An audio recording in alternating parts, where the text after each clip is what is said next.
মেঘদের শব্দে উথাল পাথাল ধরণী। সূর্য লুকিয়েছে ছাইরাঙ্গা মেঘের আড়ালে। বৃষ্টি হচ্ছে, খুব বেশি না, তবে বেশিক্ষণ দাঁড়িয়ে থাকলে ভিজে যাবে। ছাউনির নিচে দাঁড়িয়ে সায়েরের দিকে দৃষ্টি নিবন্ধন করে আছে পালক। খাবারের তদারকি করছে সায়ের। এই বৃষ্টির মধ্যে ভিজে ভিজে সব কাজ করছে। কপাল বেয়ে ঝরঝর করে পানি পড়ছে। হাত দিয়ে বারবার পানি ঝাড়ছে সে। সায়েরের বিরক্তি ভাব দেখে মৃদু হাসল পালক। যদি অসুখ করে বৃষ্টিতে ভিজে, এই ভেবে মুখটা কালো করে ফেলে পালক। তবুও মুগ্ধ দৃষ্টিতে তাকিয়ে আছে ও। সাদা পাঞ্জাবিতে আবৃত পুরুষটি বড্ড আকর্ষণ করছে ওকে। মিস পালক সরকার, অত দেখো না। পুরুষটি মুসলিম, মায়া বাড়িয়ে লাভ নেই। অন্তর পুড়ে ছাই হয়ে যাবে যে। ঘাড় ঘুরিয়ে রুমির দিকে তাকালো পালক। রুমি ঠোঁট টিপে হাসছে, তার মানে রুমি কিছুটা বুঝেছে। সায়েরের দিকে তাকিয়ে পালক বলল, ভালো লাগাটা ধর্ম দেখে হয় না, মানুষ দেখে হয়। বুঝি না এই গ্রামে এসে সবার কি হলো, নাইম, শেখর, আসিফ, তুই। তবে তোর কথাটা আলাদা, এটা সম্ভব না। আমি সম্ভব করতে চাইও না। তাহলে ওভাবে দেখছিস কেন? পালক দীর্ঘশ্বাস ফেলে বলল, কদিন তো আছি, দেখলেই তো কোনো দোষ নেই। নিজের কাজে মন দিল পালক। রুমি আর কথা বলল না। মেয়ে মানুষ অদ্ভুত, কাকে কখন নজরবন্দি করে ফেলে তা বোঝার উপায় নেই। কাজ শেষ করে সবাই একসাথে এক নৌকো এসেছে। সাথে সায়েরও ছিল। জমিদার বাড়িতে ফিরে সবাই তাদের ঘরে গেল। পালকরা ওদের ঘরে গিয়ে চমকে গেল পরীকে দেখে। পালঙ্কের উপর বসে পা দোলাচ্ছে। ওদের দেখে নেমে কাছে এগিয়ে এসে দাঁড়ালো। গম্ভীর কণ্ঠস্বর টেনে বলল, আপনারা শহরে ফিরে যাবেন কবে? আকস্মিক প্রশ্নে চমকালো ওরা। পলক বলল, কেন বলো তো? এত তাড়াতাড়ি চলে যাবেন ততই ভালো। এই গ্রামটা বেশি ভালো না, মরণ সবখানে খাড়ায় থাকে। আবার চমকে যায় ওরা। মিষ্টি খানিকটা রাগ মিশ্রিত কণ্ঠে বলল, কী সব আবল তাবল বকছো বলো তো? আসার পর থেকে দেখছি আমাদের দেখতেই পারো না। আমরা তো ইচ্ছে করে এখানে আসিনি, আনা হয়েছে। মেহমানদের সাথে কীরকম আচরণ করতে হয় জানো না? ভালো না লাগলে বলো, চলে যাই। এভাবে অপমান হতে তো আসিনি আমরা। আর আমরা বয়সে তোমার বড়, তাও এভাবে কথা বলবে? মিষ্টি কথায় হাসলো পরি। আপনাকেও ভালো লাগতেছে না কইতেছি। আর কি কইলেন? বয়সে বড়? অন্যায় করলে আমি আমার বাপরে ছাড় দিমু না? যাই হোক, অন্দরে পুরুষ ঢোকা মানা, এটা তো জানেন। তারপর 2 ডাক্তার সাহেব আইছিল, আমার হাতে পড়ে নাই, ভাগ্য ভালো। মেহমান বললে ছাইড়ে দিলাম, সাবধান কইরে দিয়েন। আর তাড়াতাড়ি চলে যান। আমি রাইগা গেলে ভালো হবে না। আমি বয়স দেইখা না মানুষ দেইখা সম্মান দেই। পরি বের হয়ে গিয়েও ফিরে এসে মিষ্টির সামনে দাঁড়ালো। বলল, বয়স কম কিন্তু রক্ত গরম। কথাটা বলার সময় চোখ থেকে আগুন ঝরছে পরির, যেন ভস্ম করে দিবে মিষ্টিকে। পরি চলে যেতে রাগটা বাড়ল মিষ্টির। কি তেজ! ওরা এসেছিল বলে এত রাগার কি আছে? পালক একটু ভেবে বলল, এই মেয়ের রাগটা তোর কাছে অস্বাভাবিক মনে হলো, আমার কাছে স্বাভাবিক। কারণ আমি বেশ বুঝতে পারছি এই মেয়েটা পুরুষ মানুষকে বিশ্বাস করে না। এই দিক দিয়ে খুব কঠোর। তোর এমনটা কেন মনে হচ্ছে? আর ছেলে মানুষ এত অপছন্দ কেন করে পড়ি? রুমির প্রশ্নের পলক বলল, ঘৃণাটা হয়তো ওর বাবার থেকে শুরু। দ্বিতীয় বিয়ে আর পরীর বড় বোন সোনালির মধ্যে হয়তো আছে। অন্য কোনো কারণ থাকতে পারে। তবে আমি এটা বুঝেছি যে পরী ওর বড় বোনকে অনেক বেশি ভালোবাসে। সেজন্য মরিয়া হয়ে গেছে সোনালিকে খোঁজার জন্য। ভালো রহস্য উদ্ঘাটন করছিস তুই। অনেকটাই বের করছিস। এই বাড়িটা অনেক অদ্ভুত। এতগুলো ঘর পড়েছে অথচ সব বন্ধ। সবচেয়ে বড় কথা হলো পরীর কাকাকে অন্দরে ঢুকতে দেওয়া হয় না। আর এত বয়স হওয়ার পরেও তিনি বিয়ে করছেন না কেন? আর দেখো, পরীর মা অসুস্থ থাকা সত্ত্বেও পরী একটিবারও মায়ের ঘরে গেল না। অথচ পরীর চোখে আমি ওর মায়ের জন্য ভালোবাসা দেখেছি। এর কারণ কি? পরী ইচ্ছে করে যায় না, নাকি পরীর মা চান না তার মেয়ে আসুক? পালকের কথাটা ভাবাচ্ছে ওদের দুজনকে। কিছু তো একটা গণ্ডগোল আছে এই বাড়িতে। নিজের রাগ দমিয়ে মিষ্টি বলল, কী সব মানে? সব কিছু ধোঁয়াশার মধ্যে কেন রেখেছেন কি জানি। তবে আমার মনে হয় সব প্রশ্নের জবাব একমাত্র পরীর মা দিতে পারবে। একটু চুপ থেকে পালক আবার বলে উঠল, আজ পরী পুরুষ মানুষকে বিশ্বাস করে না ঠিকই, কিন্তু একদিন আসবে সে নিজেই এক পুরুষের এমনভাবে আসক্ত হবে তাকে ছাড়া ওর নিঃশ্বাস নেওয়া কঠিন হয়ে যাবে। আর কোনো কথা কেউ বলল না। যে যার কাজে মন দিল। এসব নিয়ে ভেবে লাভ নেই। ওরা কদিন মাত্র অতিথি। ভেলা নিয়ে বের হয়েছে বিন্দু, ওর বাবা মহেশ এসেছে। সাথে সাথে চন্দ্রনা ঝগড়া শুরু করে দিচ্ছে। ঝড়ে আটকে গিয়েছিল মহেশ, তাই আসতে পারেনি। আর এ নিয়ে এলাহি কাণ্ড শুরু করে দিয়েছে চন্দ্রনা। বিন্দু থাকতে না পেরে চলে এসে একটু এগিয়ে যেতে সম্পানের নৌকা দেখা গেল। বিন্দু তাকিয়ে রইল সেদিকে। নৌকার ভেতরে ছিল বিধায় দুজন কথা হলো না। সম্পান ঝুঁকে একটা শাপলা তুলে ছুঁড়ে দিল। বিন্দু খপ করে ধরে নিল সেটা। মুখে হাসি ফুটিয়ে তাকিয়ে রইল সম্পানের দিকে। শাপলাটা হাতে নিয়ে সে ঘুরে বেরিয়ে তলিয়ে যাওয়া গ্রামে। পরী নিজের ঘরে বসে আছে। রাগ কমছে না। নাইম শেখরকে ধরতে পারলেও কি যে করতো, ওর কাছে ভালো পুরুষ মানুষ দুজন, একজন সম্পান আরেকজন রাখাল, বাকিদেরও ঘৃণা করে। এসব ভাবতে ভাবতে পরি দোতলা থেকে নিচে নেমে এলো। আনমনে এগিয়ে গেল বৈঠক ঘরের দরজার দিকে। দরজা হাট করে খোলা, ওখান থেকে সায়েরের ঘরটা দেখা যায়। বারান্দার থাকা কাঠের চেয়ারে হেলান দিয়ে ঘুমাচ্ছে সায়ের। থমকে দাঁড়ালো পরি। হঠাৎ ওর মনে পড়ল যে এই মানুষটাকে দেখলে ওর রাগ হয় না, কারণ পরীর অজানা। ঘুমন্ত মানুষটার দিকে অদ্ভুত দৃষ্টিতে তাকিয়ে আছে পরি। আচমকা হাতে টান পড়ল, সরে এলো সে। গালে থাপ্পড় পড়তে হুঁশ ফিরে পেল সে। মালা রেগে গিয়ে বলে, ওইখানে কি করিস? তোরে মানা করিনি? মালার কথার উত্তর না দিয়ে পরি মালার হাত দুটো ধরে বলল, আম্মা আপনি তো অনেক জ্বর, এহেন ঘরে তো ডাক্তার আছে। মালা হাত ছাড়িয়ে নিয়ে বলল, তোরা তো ভাবতে হবে না, যা ঘরে যা। মালার ধমক নিয়ে পড়ি রাগ করে নিজের ঘরে চলে যায়। দরজা খুলে রাখার জন্য কুসুমের গালে জড়ানো একটা মালা অনেক বকাবকি করে কুসুমকে। নিজের ঘরে বসে রাগে ফুঁসছে পড়ি। মায়ের একটা স্বভাব ভালো লাগে না পরীর। মালা যতই অসুস্থ হোক না কেন কখনো পড়ি তার কাছে ঘেঁষতে দেন না, এমনকি তার ঘরে যাওয়ার অনুমতি নেই। এমন কারণ কোনো মানেই হয় না। এজন্য পরীর খুব রাগ হয়। শাপলা হাতে বিন্দু আসতেই পরীর ধ্যান ভাঙে। বিন্দু মুখে হাসি এসে বলে, আসোস কি বা পড়ি, সব ঠিকঠাক তো? হ্যাঁ, এহেনে। তোর খবর কি? আর মাঝি? সবাই ভালা, তবে আহার সময় দেখলাম সায়ের দাদা শুয়ে আছে, জিগাইলাম, কইল জ্বর হয়েছে। আহারে, মানুষটা বড্ড ভালো, কেউ নাই এখন দেখবো কেটা? পরি চমকে তাকালো বিন্দুর দিকে, বলল, জ্বর হয়েছে মানে? চল তো দেখি। বিন্দু পরীকে বাধা দিয়ে বলল, পাগল তুই, জেঠি দেখলে তোরে মারবে। পরি একটু ভেবে বলল, তুই এক কাজ কর, বাটিতে পানি নি আর কাপড় নিয়ে পট্টি দে, আমি ওষুধ আনতেছি। বিন্দুকে পাঠিয়ে পরি ছুটে গেল পালকের কাছে। জ্বরের ওষুধ চেয়ে নিয়ে বিন্দুকে দিয়ে পাঠায়। পালক ভেবেছিল মালার জন্য পরি ওষুধ নিতে এসেছে, কিন্তু বারান্দায় আসতে ওর কাছে সব পরিষ্কার হয়ে গেল। পালক ভাবতে পারছে না যে পরি সাহেরের কথাও ভাবছে কেন। ওখানে বেশিক্ষণ না থাকলেও পরি মালাকে দেখলে রাগ করবে। দোতলায় উঠে পালকের পাশ কাটিয়ে যাওয়ার সময় পালক বলে উঠল, আমি যতদূর জানি তুমি পুরুষ মানুষকে পছন্দ করো না, তাহলে এই ছেলেটার জন্য এত কিছু করছো কেন? উত্তরটা দিল না পরি। নিজেকে সে একই প্রশ্ন পরি করছে, কিন্তু উত্তর খুঁজে পাচ্ছে না, তাই নিজের ঘরে চলে গেল। পালক আগের মতো দাঁড়িয়ে রইল। আশ্রয়কেন্দ্রে পৌঁছানোর সাথে সাথে মিষ্টি গিয়ে নাইম আর শেখরকে ধরল। রেগে বলল, তোরা কি কখনোই মানুষ হবি না? শেখর মজা করে বলল, কোনো সন্দেহ আছে? গাধা একটা, পরি জেনে গেছে তোরা কাল রাতে ওর ঘরে গিয়েছিলি আর আমাদের ধমকি দিয়েছে যাতে তাড়াতাড়ি চলে যাই। নাইম অবাক হয়ে বলে, কি? পরি জানলো কীভাবে? কাল রাতে তো পরি বাড়িতে ছিল না। শেখর বাদে সবাই চমকালো। নাইম বলল, কালকে আমরা পরীকে দেখতে পাইনি, কারণ পরী অন্দরে ছিল না, বাইরে ছিল, কিন্তু কোথায় গিয়েছিল তা জানি না। আর পরী যদি থাকতো তাহলে আমরা ধরা খেতাম। সবাই বেশ অবাক হয়ে গেল। রুমি বলে, তাহলে পরী বুঝলো কীভাবে যে তোরাই এসেছিলি? পালক বলল, এইটুকু বয়সে যথেষ্ট বুদ্ধির অধিকারী হয়েছে মেয়েটা, আর পরী এটাও বুঝেছে যে তোরা দুজন এসেছিলি। ওসব বাদ দে, চল আমরা চলে যাই। আমার এই জায়গাটা সুবিধার মনে হচ্ছে না, বিপদ হতে পারে। মিষ্টির কথায় নাইম বলল, আমরা কেন যাব? কাজে এসেছি, কাজ করেই তারপর যাব। তাহলে পরে চিন্তা থেকে ঝেড়ে ফেল। নাইমের জবাব দেওয়ার আগেই পালক বলল, মিষ্টি ঠিক কথা কইছে নাইম, পরীর কথা মাথা থেকে বের করে দে, তাহলে আমাদের সবার ভালো। পরীর মধ্যে কিছু একটা আছে, গোপন কোনো রহস্য, যার জন্য ও নিজেকে শক্তিশালী মনে করে। তাই আমাদের ভালোর জন্য হলেও এসব চিন্তা বাদ দে। নাইম কথা না বলে স্থান ত্যাগ করলো, তবে ওর চিন্তা তত্তর করে বেড়ে গেল। সবখানে এত রহস্যের গন্ধ। এখন ওর মনে হচ্ছে এই গ্রামটা রহস্যজনক। কারো মুখে জমিদার বাড়ির কোনো কথা শোনা যায় না, ভালো মন্দের কথাও না। জানার আগ্রহ আরও বাড়ছে নাইমের। কিছু একটা গোপন তথ্য আছে এই বাড়িতে। কাজ শেষ করে ফিরতে সায়েরের মুখোমুখি নাইম। আপনার জ্বর এখন কেমন? বিগলিত হেসে সায়ের জবাব দিল, কাজের মানুষ আপনি, জ্বরের কথা ভাবলে হবে? নিজের শরীরের কথা ভাবতে হবে। কালকে বৃষ্টিতে ভেজা আপনার উচিত হয়নি। এই সময় একটু সাবধানে থাকবেন। আচ্ছা থাকবো। শুনুন। সায়ের চলে যেতে গিয়েও দাঁড়ালো। নাইম বলল, এই বাড়ির ভেতরে বোধহয় অদ্ভুত সব ঘটনা ঘটে। আমার বন্ধু তাই বলল। আপনি কি কিছু জানেন? আমার জানা মতে জমিদারের 3 কন্যা আর 1 পুত্র আর 2 বউ আর একটা ভাই আছে। বাড়িতে কাজের লোক, পাহারাদার আছে। আর কি জানতে চান? নাইম আমতা আমতা করে বলল, মানে পরি? এই নামটা ভুলে যান। গ্রামের প্রায় সব মানুষ পরীকে চিনলেও স্বীকার করে না। আপনিও তাই করুন, ভালো হবে। এর বেশি আমি কিছু জানি না, আর আপনি জানার চেষ্টা করবেন না। কথাগুলো গম্ভীর কণ্ঠে বলল সায়ের। নাইম অদ্ভুত লাগলো সায়েরের কথাগুলো। এভাবে বলল কেন? ও তো জমিদারের লোক, যদি সবাইকে বলে দেয়, ইস, ভুল জায়গায় ভুল কথা বলে ফেলেছে।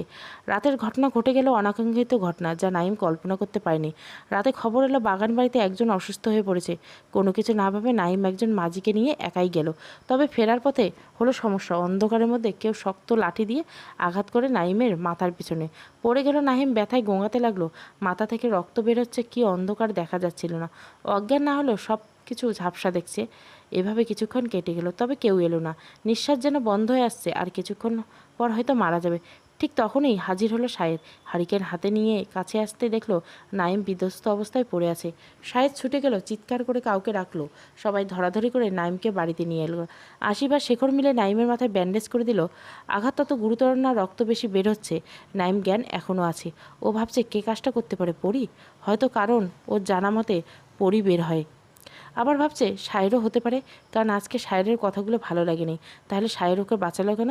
যাতে নাইমের সন্দেহ না হয় সেজন্য। নাইম নিজের ঘরে শুয়ে আছে, মাথার মধ্যে হালকা ব্যথা অনুভব করছে, যার জন্য মাথাটা বেশি ভার হয়ে মনে হচ্ছে নাইমের। জ্বরও এসেছে গায়ে। আজকে ওদের বের হয়নি। সবাই এখন নাইমের পাশে বসে। মিষ্টি ভীষণ খেপেছে পরির উপর। তার ধারণা পরি এই কাজ করেছে, কিন্তু কিছু বলতে পারছে না। ওর খুব ভয় করছে, এখানে থাকতে ইচ্ছে করছে না। তখনই ঘরে প্রবেশ করলো শায়ের। নাইমের দিকে এগিয়ে গিয়ে বলল, এখন কেমন আছেন? নাইম চোখ তুলে তাকিয়ে আলতো হাসলো, জি ভালো। চেয়ার টেনে বসে শায়ের বলে, ভাগ্য ভালো যে আমি ঠিকমতো পৌঁছেছি। রাতে জ্বরটা বেড়েছিল, ভাবলাম বের হব না, আল্লাহই নিয়ে গেছে আমাকে। আপনার কি মনে হয়, মানে কাজটা কে করতে পারে? আমার মনে হয় বিপক্ষ দল এ কাজ করেছে, আর নয়তো আপনার উপর কারো ক্ষোভ ছিল। আপনার সাথে কি কারো মনমালিন্য হয়েছে? নাইম মাথা নেড়ে বলল, না। তাহলে বুঝতে পারছি না, বন্যার কারণে লোকজন ও লাগাতে পারছি না। পালক বটলে উঠল, জমিদার এবং ওনার ভাই এখন কোথায় দেখছি না তো? ওনারা শহরে গিয়েছেন, দুদিনের মধ্যে ফিরে আসবেন। আমি এখন আসি। শায়ের উঠে গেল। মিষ্টি বলল, আমি নিশ্চিত কাজটা পরি করেছে। পালক শায়েরের চলে যাওয়ার দিকে তাকিয়ে বলল, ছেলেটা অদ্ভুত। মেয়েদের চোখের দিকে তাকিয়ে কখনো কথা বলে না। এই অদ্ভুতের মধ্যে ভূত আছে। এটা জমিদার বাড়ি নাকি ভূতের বাড়ি বুঝি না। শোন নাইম, আমি আর কোনো কথা শুনবো না, এবার আমরা ফিরে যাচ্ছি। নাইমকে শাসিয়ে কথাটা বলে মিষ্টি প্রত্যুত্তরে নাইম বলে, আমাকে পরীর সাথে কথা বলতে হবে। কাজটা কি সে করেছে সত্যি? পড়িয়াপার লাগে দেখা করার কথা ভুলে যান সাহেব। আবার পরাণ থাকতে বেটা মানুষের সামনে আইব না। হাতে ফলের থালা নিয়ে ঘরের সামনে এলো কুসুম। তারপর আবারও বলতে লাগলো, পড়িয়াপা আমারে পাঠাইছে আপনাকে সব কইতে। জানেন তো আমাকে বড় মা আপারে কসম দিয়েছে হে যেন কোনো পুরুষ মানুষের মুখ না দেখায়। কিন্তু কেন কসম দিয়েছে তাও আপা জানে না। আমাকে কেউ অন্দরে গেছিল, আপা কিন্তু জানে। কিন্তু হেগো এর আপনাকেও ক্ষতি চায় না। এই গ্রামের মানুষ একে অন্যের শত্রু, তাই আপা চায় না আপনাকেও ক্ষতি বা হোক। আর আপনাকেও সাবধানে থাকতে কইছিল, রাতের বেলা বাইরে হবেন না, সবসময় শায়ের ভাইয়ের সাথে থাকবেন। শেষ কথা বলে কুসুম চলে গেল। কুসুমের কথা পুরোপুরি কেউ না বুঝলো, পালক বুঝে গেছে। ও বলল, তার মানে মালা বেগম আর কসমের জন্য পরি কারো সামনে আসে না, এমনকি নিজের চাচার সামনেও না। কারণ কি? পরির রূপ, নাকি এর মধ্যে অন্য কারণ আছে? ভাবিস না পালক, ওদের সম্পর্ক জানার দরকার নেই। আজ নাইমের উপর হামলা করেছে, কাল আমাদের উপরও হতে পারে। তার থেকে ভালো আমরা এখান থেকে চলে যাই। ভয় জড়ানো কণ্ঠে বলল রুমি। নাইম এবার রাগ করে বলে, তোর থামবি? এক চিন্তায় মরে যাচ্ছি, আরেক চিন্তা ঢোকাচ্ছিস। আমার মনে হচ্ছে কুসুম সব কথা বলেনি। এইবারে সবাই আমাদের থেকে কিছু আড়াল করেছে। অন্দরে যা হচ্ছে সব কিছু পরির মা ভালো জানে, কিন্তু আমার মাথায় যে ভাবনাটা ঢুকেছে সেটা হলো পরীর চাচা। পালকের কথা শেখর বলল, বিয়ে করেনি তাই? তার বউ হয়তো মারা গেছে, এজন্য বিয়ে করেনি। আর এসব ব্যাপার বাদ দে। আমরা দুদিনের অতিথি, বলতে গেলে কারো পারিবারিক বিষয়ে জেনে কি হবে? আসিফ বলল, সেটাই ঠিক। বেশি গোয়েন্দাগিরি করলে শেষে আমাদেরই বিপদ। কেউ আর কোনো কথা বলল না। নাইম ভাবছে শায়েরের কথা শুনে মনে হলো ও কিছুই করেনি, কিন্তু কে করেছে? মাথা ফেটে যাচ্ছে নাইমের। অন্যদিকে পালক ভাবছে মালার কথা। মালা হয়তো অনেক কিছু জানে, কিন্তু কি জানে? কুসুম ছুটে গেল পরীর কাছে। এতক্ষণ সব লুকিয়ে শুনেছে সে। পরীকে খবরটা দিতে ছুটে গেল।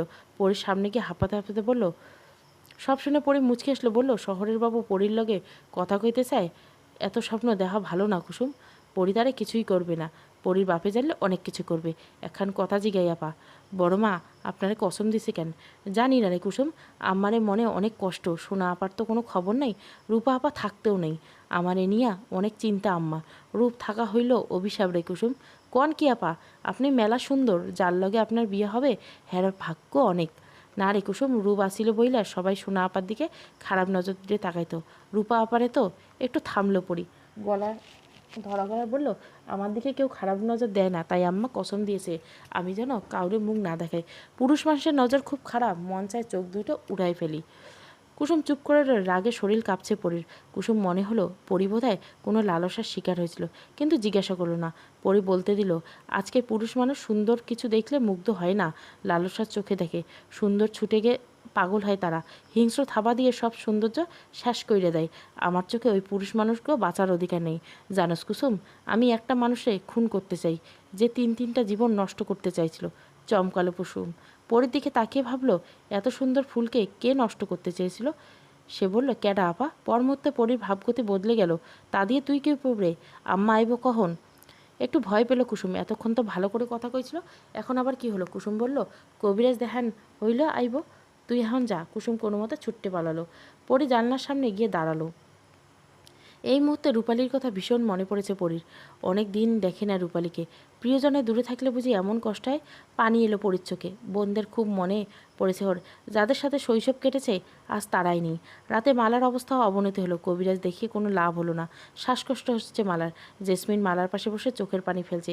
পরীকে খবর দিতে না চাইলেও সে খবর পেয়ে যায় জুম্মার দিকে। পরীকে খবর দিতেই পরী ছুটল মায়ের ঘরের দিকে। পথিমধ্যে কিছু একটা ভেবে থেমে গেল পরী। তারপর আবারও ছুটল পালকের ঘরে। পরীর কথা শুনে ওরা সবাই ছুটে গেল মালার ঘরে। মালা তখন যন্ত্রণা ছটপট করছিল। সবাই একসাথে আসতে থেকে জেসমিন আটকে উঠল। পালক এগিয়ে এসে বলল, কী হয়েছে ওনার? আমাকে দেখতে দেন। জেসমিন বলে উঠল, তোমরা সবাই চলে যাও, আপা এমনি ঠিক হয়ে যাইব। পরী খেপে গেল জেসমিনের উপর। বাধা দেন কেন? আমার আম্মা ভালো হইলে তো আপনার ক্ষতি, তাই না? আমার আম্মার যদি কিছু হয় তাহলে ভালো হইবে না, সইরে যান কইতেছি। জেসমিন কাঁদতে কাঁদতে পরীর হাত ধরে বলল, পরী তুমি চলে যাও, আপা ভালো চাই দেখা কইতেছি। গর্জে উঠল পরী, হাত ছাড়েন আমার। ওই বুড়ি আর আপনি আম্মারে খালি কবিরাজের কাছে নিয়ে যান, যাতে আম্মা ভালো না হয়। আমি এইবার সব বুঝছি। আপনাকে কারণে আমার আম্মা ঘরে আইতে পারি না। আম্মা আগে ভালো হোক, তারপর ওই বুড়ির আমি ওর স্বামীর কাছে পাঠাই দিমু। ডাক্তার, আপনি আম্মারে দেখেন। মাথা নেড়ে পালকের কাছে যেতে জেসমিন আবারও না করছে। উপস্থিত সবাই অবাক। জেসমিন এরকম করছে কেন? পরি বারবার অপমান করছে, তবু জেসমিন মানছে না। শেষে পরি আর রুমি টেনে ঘরের বাইরে নিয়ে এলো জেসমিনকে। মিষ্টিও চলে এসেছে। ঘণ্টাখানেক পালক ছিল মালার ঘরে। মালা একটু সুস্থ করে পালক বাইরে আসতে পরি বলে, কী হয়েছে আম্মা? আম্মা ভালো হইবে তো? পরি কিছু না বলে জেসমিনকে ডেকে ভেতরে নিয়ে গেল। বাকিদের বাইরে অপেক্ষা করতে বলল। পরি তর্স হয়েছে না। রুমি পরীকে সান্ত্বনা দিল, কারণ মেয়েটা শব্দ করে না কাঁদলেও চোখ থেকে পানি ঝরছে। বেশ কিছুক্ষণ পর পালক এসে পরীকে বলল, পরী, তোমার মায়ের অবস্থা বেশি ভালো না। শহরে নিয়ে গেলে তোমার মা ভালো হয়ে যাইব। যা করার জলদি করতে হবে। কবিরাজ তোমার মাকে ভালো করতে পারেনি। পরীর ভয় হলো মালাকে নিয়ে। মালার কিছু হলে পরী কাকে নিয়ে থাকবে? শরীরে ঝাঁকুনি দিয়ে উঠল। চেষ্টা করেও নিজেকে শক্ত রাখতে পারল না পরী।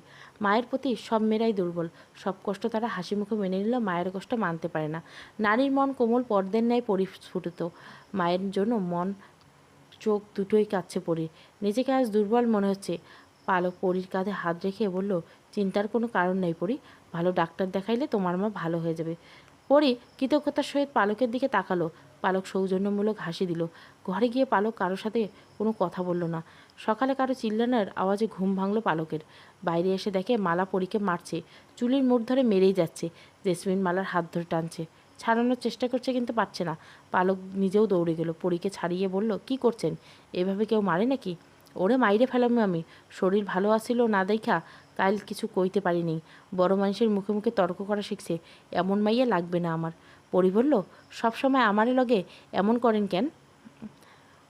আমি আপনারে ভালো দেখতে চাই। মালা পরীকে থামিয়ে বলল, তোরে আমার ভালো দেখতে হইব না, তোর মুখ বন্ধ রাখাই আমার ভালো। আল্লাহ এই কেমন মাইয়া আমার পেটে দিল। মালা বিলাপ করতে করতে চলে গেল। পরীর আগে ফুসতে ফুসতে নিজের ঘরে চলে গেল। জেসমিনের সাথে খারাপ ব্যবহারের জন্য প্রায় পরী মায়ের খেত। আজও তার ব্যতিক্রম হবে না। মায়ের এরকম আচরণ পরীর ভালো লাগে না। আফতাব বিকেলে এসেছে। কালকে আসার কথা হুট করেই আগেই চলে এসেছে। মালার অসুস্থতার খবর পালক নিজে আফতাবের কাছে বলল। এও বলল যে মালাকে নিয়ে শহরে ভালো ডাক্তার দেখায়। নিজের পরিচিত একজন ডাক্তারের ঠিকানাও পালক দিয়ে দিল আফতাবকে। আফতাব দেরি করল না। পরের দিন সকালে চলে গেল মালাকে নিয়ে। পরীকে জানানো হলো না। পরিযান গল্পের পঞ্চম পর্ব কন্টিনিউ পাবেন। ভালো লাগলে অবশ্যই লাইক, শেয়ার এবং সাবস্ক্রাইব করবেন।